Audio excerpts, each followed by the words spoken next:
اعوذ باللہ من الشیطان الرجیم بسم اللہ الرحمن الرحیم۔ ناظرین، اللہ کے فضل مبین سے الحمدللہ ثم الحمدللہ ہم نے الساعۃ کی علامات و اشراط کو بالکل کھول کر واضح کر دیا۔ ہم نے لوگوں سے پوچھا کہ تم کس کا انتظار کر رہے ہو، تو ہمیں جواب ملا کہ ابھی تو سورج نے مغرب سے طلوع ہونا ہے، یاجوج اور ماجوج کا خروج ہونا ہے، دجال کا خروج ہونا ہے، دابۃ الارض بھی نکلنا ہے، الدخان کا ظہور ہونا ہے، زمین سے النار کا نکلنا ہے، فرات سے بہت بڑی مقدار میں خزانے نے نمودار ہونا ہے۔ اس کے علاوہ بھی ہم تو ابھی بہت ساری علامات و اشراط کا انتظار کر رہے ہیں۔ جب تک وہ وقوع پذیر نہیں ہو جاتی تب تک الساعۃ نہیں آنے والی، الساعۃ ابھی بہت دور ہے۔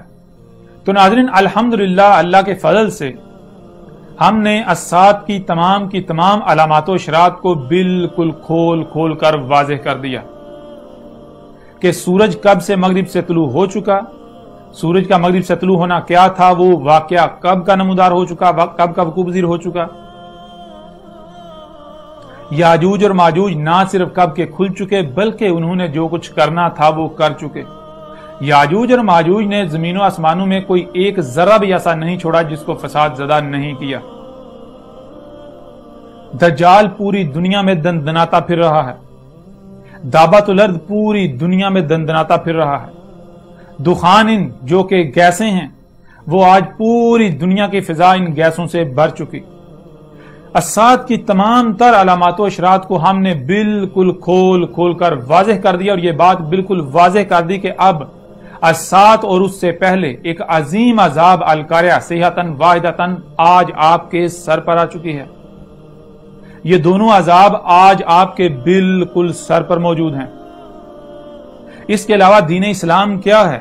الحمدللہ ہم نے دین اسلام کو بالکل کھول کر واضح کر دیا۔ اس طرح واضح کر دیا کہ کوئی کم سے کم عقل والا جو ہے اس کو بھی دین کو سمجھنے میں کسی قسم کی کوئی پریشانی لاحق نہیں ہوتی۔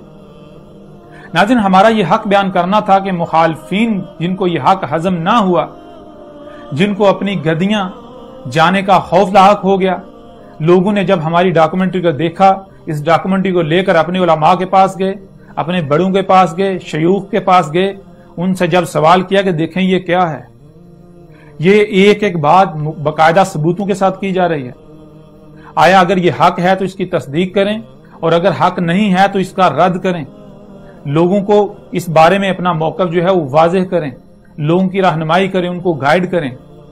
لیکن نتیجہ یہ نکلا کہ بجائے اس کے کہ حق کی تائید کی جاتی، سب سے پہلے تحقیق کی جاتی، اس کے بعد کوئی بات کی جاتی، لیکن مخالفین نے یوں کیا کہ انہوں نے لوگوں کو حق سے روکنے کے لیے طرح کے ہتھ کنڈے استعمال کرنا شروع کر دیے۔ لوگ ہماری بات نہ سنیں، لوگ ہماری دعوت کے قریب بھی نہ جائیں، اس کے لیے طرح کے الزامات ہم پر لگائے گئے، اور یہ الزامات لگانے کا مقصد صرف اور صرف یہی ہے کہ لوگ اس دعوت کے قریب نہ بٹکیں، لوگ ان کی بات کو نہ سنیں، کیونکہ اس وقت تک جو باتیں ہم تک پہنچی ہیں وہ یہ کہ ہر کسی کا یہی کہنا ہے، جن علماء حضرات کے پاس یہ بات گئی ہے، جن تک یہ ڈاکومنٹری گئی ہے، ان کا یہی کہنا ہے کہ یہ بندہ جادوگر ہے، اگر آپ اس کی بات سنیں گے، اس کی ڈاکومنٹری کو دیکھیں گے تو آپ پر اس کا جادو چل جائے گا۔ کوئی ان پڑھ ہو، پڑھا لکھا ہو، یا بہت بڑا سائنسدان ہو، کوئی بھی شخص ہو، جو بھی اس شخص کی ڈاکومنٹری کو دیکھے گا، نوا 7 پر چلنے والی ڈاکومنٹری کو دیکھے گا، اس پر اس کا جادو ہو جائے گا۔ یہ شخص دین کا علم نہیں رکھتا بلکہ یہ شخص جادوگر ہے، تو مجھے جادوگر بنا دیا گیا، اور لوگوں کو محض روکنے کے لیے میرے اوپر انتہائی بیہودہ الزامات لگائے گئے۔ وہ الزامات صرف اور صرف اسی لیے لگائے گئے تاکہ لوگ اس حق کے قریب بھی نہ جائیں، لوگ بات سنیں ہی نہ۔ ظاہر ہے جب لوگ بات سنیں گے نہیں تو ان کو کیسے پتا چلے گا حق کیا ہے، ان کو کیسے پتا چلے گا حقیقت کیا ہے؟ تو لوگوں کو صرف حق سے روکنے کے لیے ان لوگوں نے میرے اوپر، ہمارے چینل کے اوپر، میری ٹیم کے اوپر، میرے ماننے والوں کے اوپر 2 بنیادی الزامات لگائے۔ ان میں پہلا الزام یہ ہے کہ یہ شخص اور یہ چینل یہ قادیانی ہیں، اس بندے کے فالورز قادیانی ہیں، مرزائی احمدی، ان کا جماعت احمدیہ سے تعلق ہے، مرزائیوں سے تعلق ہے۔ اور دوسرا جو بہتان، جو الزام ہمارے اوپر لگایا گیا، جو مجھ پر لگایا گیا، وہ یہ ہے کہ ان کا تعلق داعش سے ہے، इनका ताल्लुक दौलत इस्लामिया से। कभी मुझे और मेरी टीम को, मेरे चैनल को तालिबान से जोड़ा जाता है, कभी दौलत इस्लामिया दाज से जोड़ा जाता है, इसके अलावा कभी किसी गिरोह से, कभी किसी गिरोह से जो है वो जोड़ा जाता है। और ये इल्जामात लगाने का मकसद सिर्फ और सिर्फ यही है कि लोग डर कर या किसी भी वजह से इस बंदे की बात ना सुने। तो आज मैं ये बातें आपके सामने बिल्कुल खोल कर वाज़ेह कर देना चाहता हूं कि लोग मुझ पर, मेरी टीम पर, मेरे इदारे पर ये इल्जामात लगा रहे हैं, मेरी दाद पर इल्जामात लगा रहे हैं कि मेरा कादियानी मर्दगियों से ताल्लुक है या फिर दाज से ताल्लुक है या उसके अलावा किसी भी तंजीम या गिरोह से ताल्लुक है, तो वो ऐसा करें। उनको बिल्कुल खुला दावत है कि वो नबा 7 टीवी को खोलें। उसमें अब तक 58 इकसात आ चुकी हैं डॉक्यूमेंट्री की। वो पहली किस्त से लेकर आखिरी किस्त तक देखें, उनको ये बात बिल्कुल वाज़ेह हो जाएगी कि इस डॉक्यूमेंट्री के अंदर एक लफ्ज भी ऐसा नहीं है कि जो कादियानियत का प्रचार हो या जिसका कादियानी मर्जियत के साथ कोई ताल्लुक हो या फिर दुनिया की किसी दाज, तो बहुत दूर की बात है, तालिबान तो बहुत दूर की बात है, दुनिया की किसी दहशतगर्द तंजीम के साथ कोई राई बराबर भी ताल्लुक हो।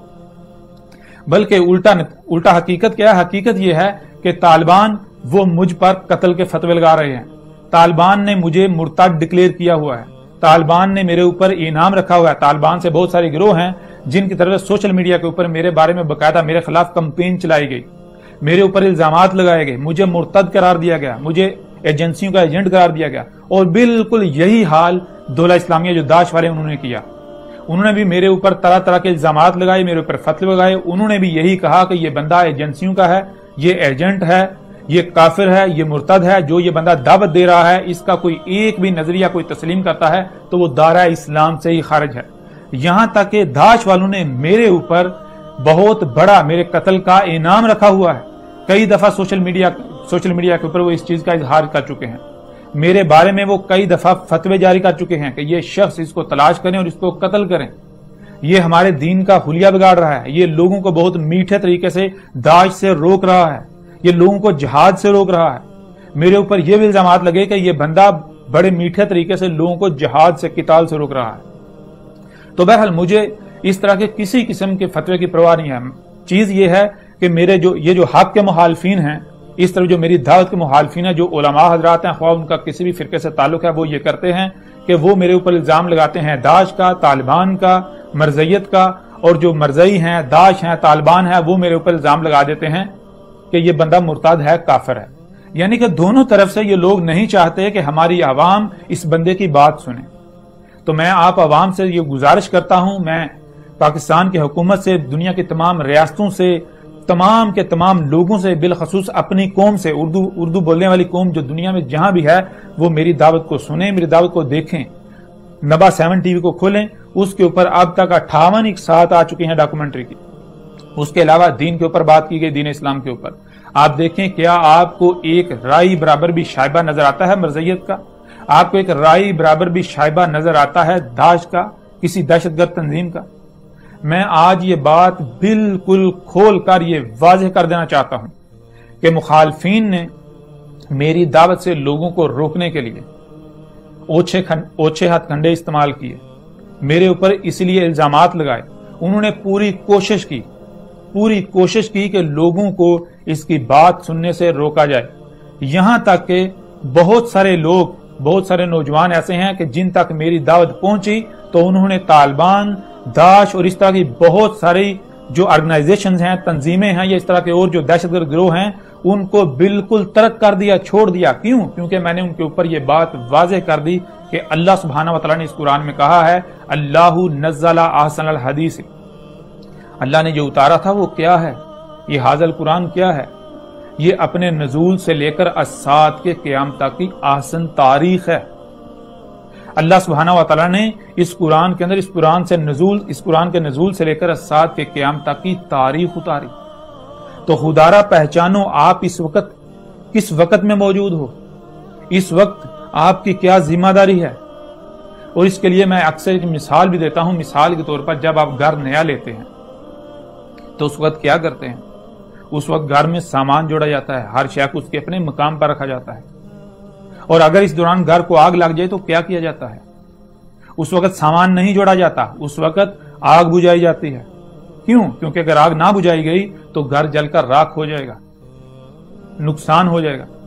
اب اگر ایسا ہو کہ آپ کو یقین ہو جائے آگ اس قدر زیادہ لگ چکی ہے، اس قدر بھڑک اٹھی ہے کہ یہ آگ نہیں بجھائی جائے گی، تو پھر سوال یہ پیدا ہوتا ہے کہ کیا آپ گھر میں سامان جوڑیں گے، آگ بجھائیں گے، یا پھر خود کو اور اپنے گھر والوں کو بچائیں گے؟